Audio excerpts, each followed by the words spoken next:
नमस्कार, मैं पंडित अंकित भृगुवंशी आप सभी का अपने YouTube चैनल पर स्वागत करता हूं। सबसे पहले चैत्र पक्ष के जो नवरात्रे हैं, मेरी तरफ से आप सभी को ढेर सारी शुभकामनाएं। माँ भगवती जगदम्बा आप सभी की झोलियां खुशियों से भरे और आप पे कृपा बनाए रखें। आज अपन बात करेंगे नवरात्रे के 9 दिनों के पूजा पाठ के अंतर्गत जो क्या क्या हमें करना चाहिए उसके बारे में हम बात करेंगे। सर्वप्रथम माँ भगवती को मैं प्रणाम करता हूँ और माँ भगवती की कृपा से आप लोगों को कुछ दिशा निर्देश जो माँ भगवती के पूजन पठन के नियम हैं मैं वो आपको देता हूँ। प्रत्येक इंसान को ये अपने जीवन में करना चाहिए। नवरात्र के अंतर्गत सर्वप्रथम हमें ऐसा क्या कार्य करना चाहिए जिससे हमारी मनोकामनाएं बहुत ही जल्द शीघ्र अतिशीघ्र पूरी हो। तो उसके लिए मैं आपको बताता हूँ। सर्वप्रथम जब हम माँ भगवती की पूजा अर्चना करते हैं या कलश स्थापना करते हैं या घट स्थापना करते हैं, उस वक्त वो कार्य किया जाता है। वो कार्य है माँ भगवती जगदम्बा का 9 दिनों तक जलने वाली अखंड ज्योति। अखंड ज्योति के बारे में सभी लोग जानते हैं, सभी लोगों को पता है कि माँ भगवती की 9 दिन तक अखंड ज्योति जो जलती है, वो अखंड ज्योति क्या होती है, कैसे उसको जलाया जाता है और किस प्रकार से उसको रखा जाता है। तो आइए हम उसके बारे में चर्चा करते हैं। माँ भगवती की जो 9 दिनों तक ज्योति जलती है, अखंड ज्योति, उस ज्योति को दक्षिण और पूर्व की दिशा के अंदर रखना जरूरी होता है। वहाँ वो हमें शुभ फल देती है या शुभ फल प्रदान करती है। उस कोण को या उस जगह को आगन्य कोण कहा जाता है। वहाँ पे माँ भगवती का ये अखंड ज्योति का दीपक रखा जाता है। वहाँ पे यह अति शुभ फल देता है। नवरात्रा में माँ भगवती की ज्योत जलाने के लिए हमें सबसे पहले साफ सफाई करनी ज़रूरी है। उसके बाद शुद्धता को महत्व अधिक देना है। शुद्धता के महत्व का अर्थ है जिस जगह पे माँ भगवती की पूजा अर्चना होनी है वहाँ पे सफाई रखनी है तथा वहाँ पे झाड़ू या पोछे का इस्तेमाल नहीं करना है। सफाई करने के लिए एक सूती जो वस्त्र होता है उसी से वहाँ पे सफाई करनी है। उसके बाद में माँ भगवती को स्थापना के पश्चात पूजा अर्चना शुरू करनी है। लाल पुष्प चढ़ाने हैं। माँ जगदम्बा भगवती को लाल पुष्प अति प्रिय है।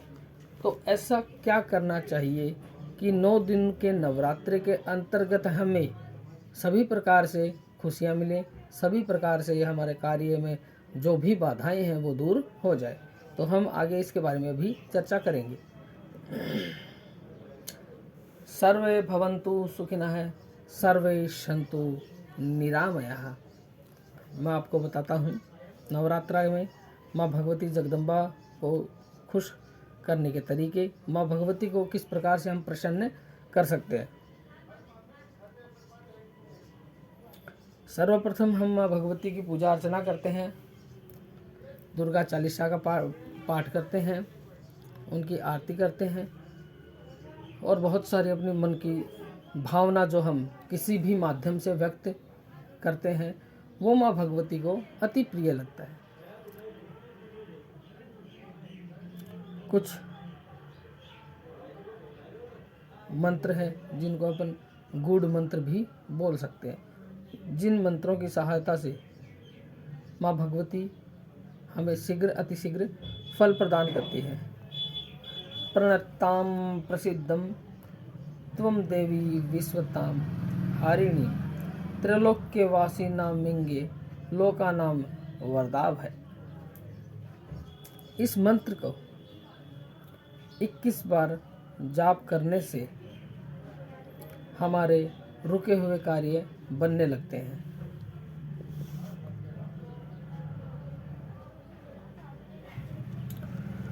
माँ भगवती की कृपा पाने के लिए हमें, या खुद के स्वास्थ्य की कामना के लिए, या किसी और दूसरे इंसान के स्वास्थ्य की कामना के लिए हमें माँ भगवती से प्रार्थना करनी है। तथा उसके लिए एक छोटा सा मंत्र है जो माँ भगवती की दुर्गा सप्तशती से लिया गया मंत्र है।